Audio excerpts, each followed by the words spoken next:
Hi అండి అందరికీ. Welcome to my channel. ఈరోజు ఏమంటే ఏపీ టెట్ నోటిఫికేషన్ అనేది రిలీజ్ చేశారు కదా. అందరు అప్లై చేసుకునే ఉంటారు.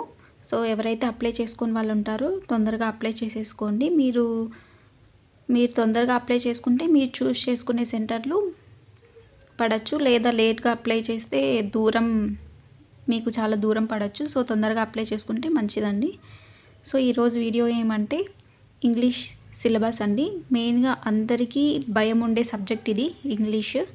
ఎందుకంటే టాపిక్స్ ఎక్కువ ఉంటాయి, సో టైం తక్కువ ఉంది. సో టాపిక్స్ ఎక్కువ ఉంటాయి అని చెప్పి అందరు భయపడుతూ ఇందులోనే మార్క్స్ పోగొట్టుకుంటారు. సో ఈరోజు ఏమంటే టాపిక్స్ అనేవి ఎక్స్ప్లెయిన్ చేస్తాను. రేపటి నుంచి ఈ టాపిక్స్ అనేవి ఒక్కొక్క టాపిక్ మీద వీడియో అయితే ఎక్స్ప్లెయిన్ చేస్తానండి. సో వీడియో మొత్తం చూడండి, మీకు అర్థమవుతుంది. సో ఇంగ్లీష్ సబ్జెక్ట్ ఏంటంటే ఇందులో టాపిక్స్ ఎక్కువ ఉంటాయండి. బట్ ఇక్కడ ఏంటంటే ఒక్క టాపిక్కి ఇంకొక టాపిక్ ఇంటర్లింక్ అయి ఉంటుంది. ఒక టాపిక్ నేర్చుకుంటే చాలు ఇంకా మిగతా టాపిక్స్ ఒక 5-6 టాపిక్స్ అర్థమైపోతాయి. సో అలా ఉంటుంది. సో టాపిక్స్ ఎక్కువ ఉన్నా సరే ఒక టాపిక్ నేర్చుకుంటే ఒక 3-4 టాపిక్స్ అనేవి మీకు ఈజీగా అర్థమైపోతుంది. సో అలా ఉంటుంది ఇంగ్లీష్ సబ్జెక్ట్ అనేది. సో ఇక్కడ ఫస్ట్ అయితే మనం ఏమేమి టాపిక్స్ ఉన్నాయి అనేది చూసుకుందామండి. సేమ్ ఆల్మోస్ట్ పేపర్ 1కి పేపర్ 2A వాళ్ళకు కూడా సేమ్ ఉంటుందండి. కొన్ని టాపిక్స్ ఉండవంతే, మిగతా అంతా సేమే ఉంటుంది. సో ఇక్కడ ఫస్ట్ అయితే టాపిక్స్ చూసుకుందాం ఏమేమి ఉంటాయో. ఇక్కడ కంటెంట్ అంటే గ్రామర్ అనే మొత్తం అనేది 24 మార్క్స్కి ఉంటుంది.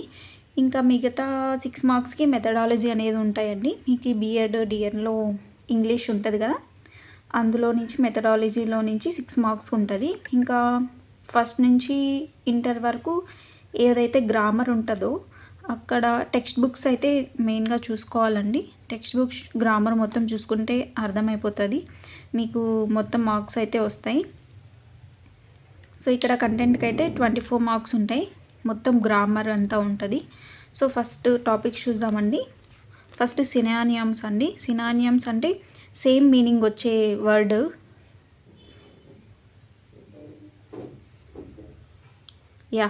Same meaning. సినానియమ్స్ అంటే సేమ్ మీనింగ్స్ వర్డ్ వస్తే దాన్ని సినానియం అంటారండి. యాంటోనియమ్స్ అంటే ఆపోజిట్ వర్డ్. ఈ సినానియమ్స్ అంటే తెలుగులో అర్థాలండి. ఒక పదానికి సేమ్ అర్థం వచ్చే ఇంకొక పదం 4 ఆప్షన్స్ ఉంటాయి కదా, అందులో సేమ్ మీనింగ్ వచ్చే ఇంకొక పదం ఏది ఉంటుందో అది చూస్ చేసుకోవాలి మనం. సినానియమ్స్ అంటే. యాంటోనియమ్స్ అంటే ఆపోజిట్ వర్డ్ అండి. అంటే తెలుగులో వ్యతిరేక పదం అంటారు కదా, అది. యాంటోనియమ్స్ అంటే ఆపోజిట్ వర్డ్స్ ఏవైతే ఉంటాయో అవి. ఇవి రెండు అయితే పక్కా వచ్చే టాపిక్స్ అండి. Easy and first to 10th వరకు అయితే గ్రామర్ బుక్స్లో టెక్స్ట్ బుక్స్లో తక్కువే ఉన్నాయండి సినానియమ్స్ యాంటోనియమ్స్. అవి మీరు మొత్తం చూసేసుకున్నారంటే ఈజీగా ఒక 1 మార్క్ అయితే గెయిన్ చేసుకుంటారు. మీకు రేపటి నుంచి ఇవి మొత్తం టెక్స్ట్ బుక్ వైజ్ ఏమేమి ఉన్నాయో వర్డ్స్ అన్నీ నేను నెక్స్ట్ వీడియోలో అప్లోడ్ చేస్తానండి. నెక్స్ట్ హోమోఫోన్స్ ఏంటంటే ఇది కూడా చాలా ఈజీ టాపిక్ అండి. ఇక్కడ ఏంటంటే ప్రొనౌన్సియేషన్, స్పెల్లింగ్, మీనింగ్. ఈ హోమోఫోన్స్ అంటే ఏంటంటే ప్రొనౌన్సియేషన్ సేమ్ ఉండాలి, సేమ్ ఉంటుంది, స్పెల్లింగ్ మీనింగ్ డిఫరెంట్ ఉంటాయండి. ఎగ్జాంపుల్ ఒక వర్డ్ తీసుకుంటాను. ఇక్కడ సన్, ఇంకొకటి సన్. ప్రొనౌన్సియేషన్ సేమ్ ఉందండి. నేను రెండుని సన్ అనే పలుకుతున్నాను. బట్ ఇక్కడ స్పెల్లింగ్ ఏంటంటే స్పెల్లింగ్ డిఫరెంట్ ఉంది. SUN స్పెల్లింగ్ డిఫరెంట్ ఉంది. అండ్ దీని మీనింగ్ కూడా డిఫరెంట్ అండి. సన్ అంటే వేరొస్తుంది, సన్ అంటే వేరొస్తుంది. ఇక్కడ ప్రొనౌన్సియేషన్ అంటే మనం పలకడం ఒక్కటే, రెండు సేమ్గా పలుకుతున్నాము. బట్ ఇక్కడ స్పెల్లింగ్ డిఫరెంట్ ఉంటుంది, మీనింగ్ డిఫరెంట్ ఉంటుంది. దీన్ని హోమోఫోన్స్ అంటారు. నెక్స్ట్ హోమోనిమ్స్ అండి. ఇది కూడా అంతే. ఇక్కడ ఏంటంటే ప్రొనౌన్సియేషన్, స్పెల్లింగ్, మీనింగ్. ఈ ప్రొనౌన్సియేషన్, స్పెల్లింగ్ అనేవి సేమ్ ఉంటాయి, మీనింగ్ ఒక్కటే డిఫరెంట్ ఉంటుంది. చూడండి, ఇక్కడ నీకు ఒక ఎగ్జాంపుల్ తీసుకుంటే అర్థమవుతుంది. ఇక్కడ చూడండి, బ్యాట్ ఆర్ఎల్స్ రైట్ రెండు ఒకటే. సో ఇక్కడ ప్రొనౌన్సియేషన్ బ్యాట్ రెండు ఒకటే, ప్రొనౌన్సియేషన్ ఒకటే. ఇక్కడ స్పెల్లింగ్ కూడా ఒకటే అండి. BAT రెండు pronunciation same. But meaning different వస్తుందండి. బ్యాట్ ఇక్కడ ఒక బ్యాట్ అంటే బ్యాట్ వస్తుంది, బ్యాట్ అంటే ఇంకొక మీనింగ్ వస్తుంది.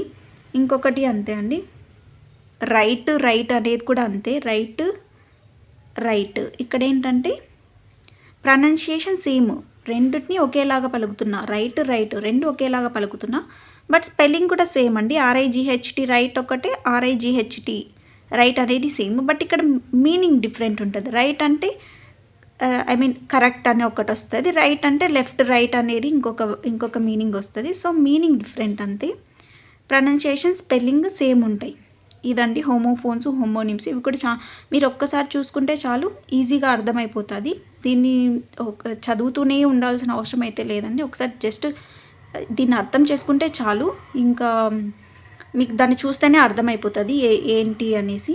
సో నేను ఇక్కడైతే మొత్తం ఎక్స్ప్లెయిన్ చేయడానికి టైం సరిపోదు. సో నేను నెక్స్ట్ వీడియోస్ నుంచి ఒక్కొక్క టాపిక్ వైజ్ తీసుకొని మీకు అన్నీ ఎక్స్ప్లెయిన్ చేస్తాను, అన్నీ టెక్స్ట్ బుక్లో ఉన్నవే చెప్తాను. సో ఇప్పుడు ఏంటంటే జస్ట్ నార్మల్గా ఏమేమి సిలబస్ ఉంది, ఏమేమి టాపిక్స్ ఉన్నాయి అనేటివి ఎక్స్ప్లెయిన్ చేసుకుంటూ వెళ్తాను. సో ఇది అండి homophones, homonyms.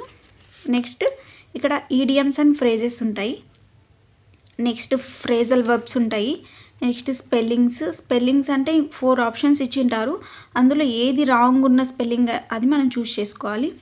Next word formation, ఇందులో సఫిక్సెస్, ప్రిఫిక్సెస్ అనేవి ఉంటాయండి. Next singular plural verbs, next one word substitution, next collocations, ordinal numbers, anagrams, figure of speech, next parts of speech, articles and tenses అనేవి మీరు చాలా పెద్ద topic అనుకుంటారు, but అవి మీరు అర్థం చేసుకుంటే ప్రజెంట్, పాస్ట్, ఫ్యూచర్ అవి 3 అర్థం చేసుకుంటే మీకు ఈజీగా అయిపోతాయండి. దీన్ని పట్టి అదంతా చేయాల్సిన అవసరం లేదు, ఊరికే మీరు జస్ట్ విని అర్థం చేసుకుంటే చాలు, అర్థమైపోతుంది మీకు. నెక్స్ట్ వాయిస్, నెక్స్ట్ స్పీచెస్ అండి, ఇందులో reported speech, direct speech, indirect speech అనేవి ఉంటాయి. Next degrees of comparison and linkers అనే టాపిక్ ఇది పక్కా ఒకటి వస్తుందండి, ఒక క్వశ్చన్ వస్తుంది. అండ్ ఇందులో టెక్స్ట్ బుక్లో ఉన్నవి కూడా కొన్ని ఉన్నాయి, ఆ ఒకటి నేర్చుకుంటే ఒక మార్క్ అయితే పక్కా వస్తుంది. నెక్స్ట్ లాంగ్వేజ్ ఫంక్షన్స్, తర్వాత agreement of subject with verb, తర్వాత క్లాసెస్ అండి, next helping verb, modal auxiliaries, next framing like WH questions, next order of adjectives, next transitive and intransitive verbs, next punctuations and capitalizations, and letter writing and diary writing, email writing, ఇందులో నుంచి పక్కా ఒక 2 questions వస్తాయండి. ఇవి easy, చాలా easy, ఇవి ఒకసారి చూసుకుంటే అర్థమైపోతుంది. కొన్ని టాపిక్స్ ఉన్నాయి పక్కా వచ్చేవి అండ్ ఈజీ టాపిక్స్, ఇవి ఒకటి నేర్చుకుంటే ఈజీగా 2 మార్క్స్ అయితే వచ్చేస్తాయి. Next paragraph writing, dialogue writing, alphabet order. ఈ ఆల్ఫాబెటికల్ ఆర్డర్ అనేది ఈజీ అంటే డిక్షనరీ లాగా, డిక్షనరీ వైజ్ ఆల్ఫాబెటికల్ ఆర్డర్స్ ఏవైతే ఉంటాయో 4 వర్డ్స్ ఇస్తారు, అందులో నుంచి ఏవైతే ఆల్ఫాబెట్స్ ఏవైతే స్టార్ట్ అవుతాయో అవి చూస్ చేసుకుంటే సరిపోతుందండి. ఇది కూడా ఈజీ, ఒకసారి చూసుకుంటే మీరు ఇవేంటంటే ఎక్కువ దాని మీదే టైం స్పెండ్ చేయాల్సిన అవసరం లేదు, ఒక్కసారి చూస్ చేసుకొని అర్థం చేసుకుంటే ఇవి ఈజీ అయిపోతాయి. నెక్స్ట్ ఇవి స్పీచ్ అండి, ఇందాక చెప్పినట్టు reported speech, direct speech, indirect speech అవి. Next dictionary entry, next prose and poetry అండి. ఇది మెయిన్ కంటెంట్ 24 మార్క్స్కి ఉంటుంది.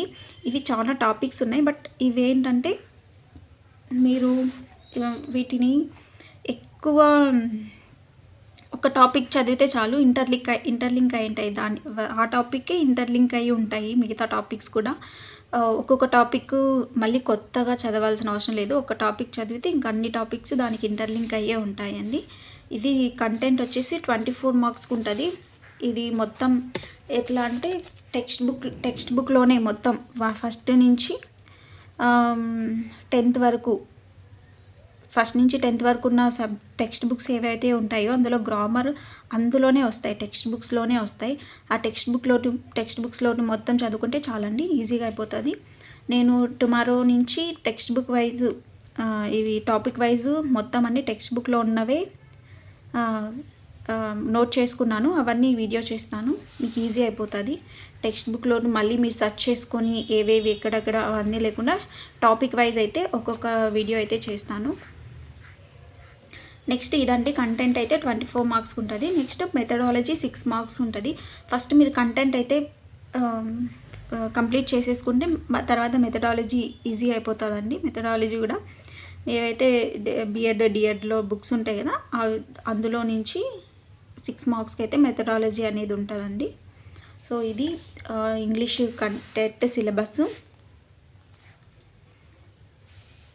సిలబస్ ఇంత ఉందని టెన్షన్ పడాల్సిన అవసరం లేదు.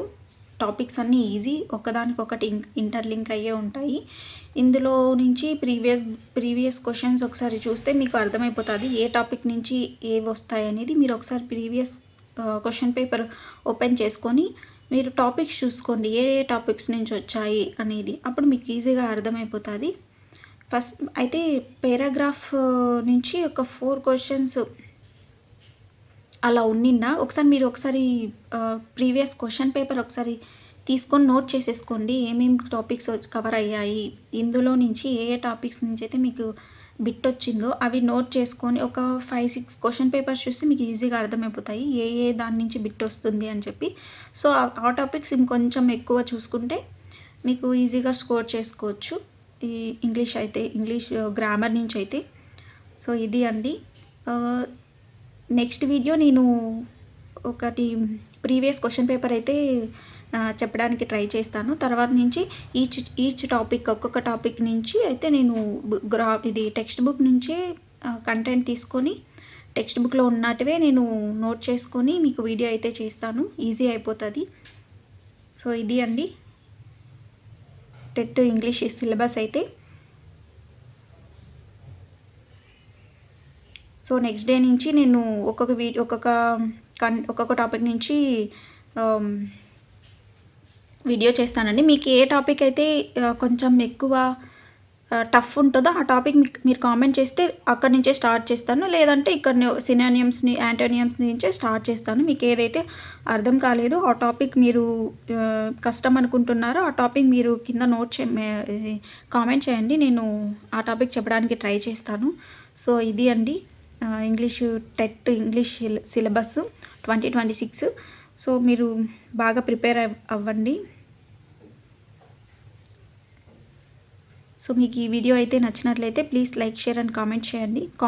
మీకు ఏవైతే డిఫికల్ట్ ఉన్నాయో అవి నేను నెక్స్ట్ వీడియో పెట్టడానికి ట్రై చేస్తాను, అవి ఎక్స్ప్లెయిన్ చేస్తూ. ఓకే, థ్యాంక్ యూ అండి, బాయ్.